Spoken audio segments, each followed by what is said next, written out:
ইরানের প্রেসিডেন্টের কণ্ঠে সরাসরি যুদ্ধের হুঁশিয়ারি আর আমেরিকার প্রেসিডেন্টের জবাবে একটি দেশকে পৃথিবী থেকে মুছে ফেলার হুমকি। তেহরান স্পষ্ট করে জানিয়ে দিয়েছে আয়াতুল্লাহ আলী খামেনির উপর কোনো হামলা মানে ইরানের বিরুদ্ধে পূর্ণাঙ্গ যুদ্ধ। আর ওয়াশিংটন পাল্টা জবাব দিয়েছে, ট্রাম্পের কিছু হলে উড়িয়ে দেয়া হবে ইরানকে।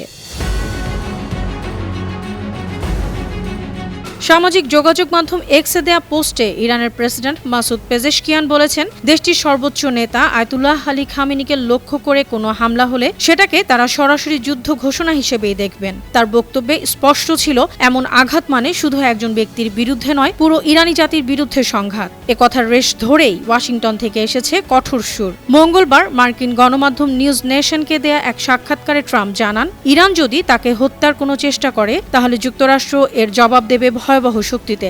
এমন কোনো ঘটনা ঘটলে ইরানকে সম্পূর্ণভাবে ধ্বংস করার নির্দেশ আগে থেকেই দেয়া আছে। এদিকে ডোনাল্ড ট্রাম্পের বক্তব্যের পাল্টা হুঁশিয়ারি দিয়ে ইরানের পররাষ্ট্রমন্ত্রী আব্বাস আরাকচিও বলেছেন, যদি যুক্তরাষ্ট্র আবার হামলা চালায়, তেহরানও পুরো শক্তি দিয়ে এর জবাব দেবে।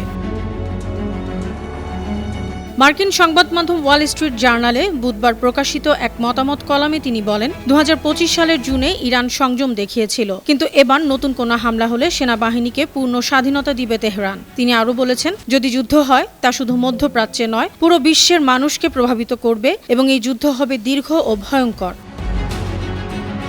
দুই পক্ষের এ কঠোর অবস্থান এমন এক সময় সামনে এলো যখন ইরানের অভ্যন্তরীণ পরিস্থিতি চরম অস্থির। মুদ্রা রিয়ালের বড় ধরনের দরপতন, লাগামহীন মূল্যস্ফীতি আর নিত্য প্রয়োজনীয় পণ্যের দাম বেড়ে যাওয়ায় গত ডিসেম্বরের শেষ দিক থেকে দেশজুড়ে সরকার বিরোধী বিক্ষোভ চলছে।